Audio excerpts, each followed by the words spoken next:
السلام عليكم ورحمة الله وبركاته، والصلاة والسلام على سيدنا محمد صلى الله عليه وسلم.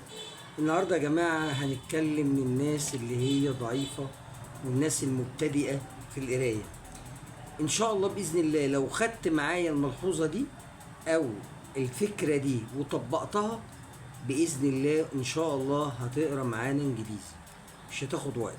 طبعا اهم ركيزه او اهم نقطه او اهم اساسيات ان انت الريدنج عندك تكون تمام عشان تقدر بعد كده تحفظ كلمات والدنيا تمشي معاك. هقول لك يا سيدي امشي معايا.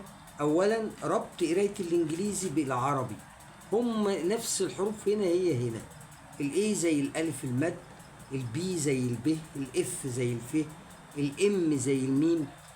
حتى انا بعتبر في 3 حروف كده في اللغه الانجليزيه بيشكلوا نطق الانجليزي، اللي هو حرف الاي، حرف الاي، وحرف الاو. دول يا جماعه فعلا يعني لو تاني حرف، لو جيت كلمه زي مثلا بادئه بي اي تي، بات، تاني حرف اي ففتحت الكلمه.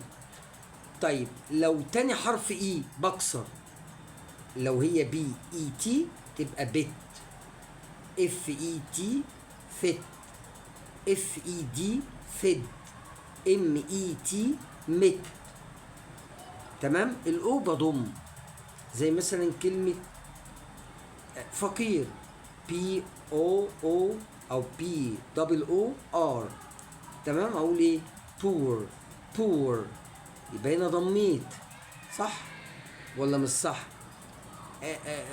كلمة فود، اف دبل او دي، فود. مزاج، مود، ام دبل او يعني 2 او وبعد كده الدي. يبقى بالفعل لو انت طبقت الحكاية دي وخدت تدريب عليها هتلاقي الدنيا زي الفل.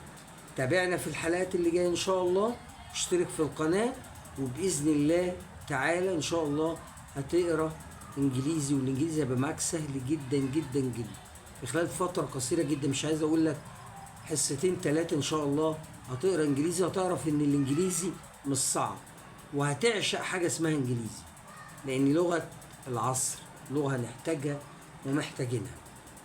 ويا رب يكون الكلام ده افادكم، ويا ريت تشتركوا في القناة وتفعلوا الجرس وتعملوا سبسكرايب، واشوفكم ان شاء الله في حلقة جديدة من دروس تعليم اللغة الانجليزية للمبتدئين والغير مبتدئين.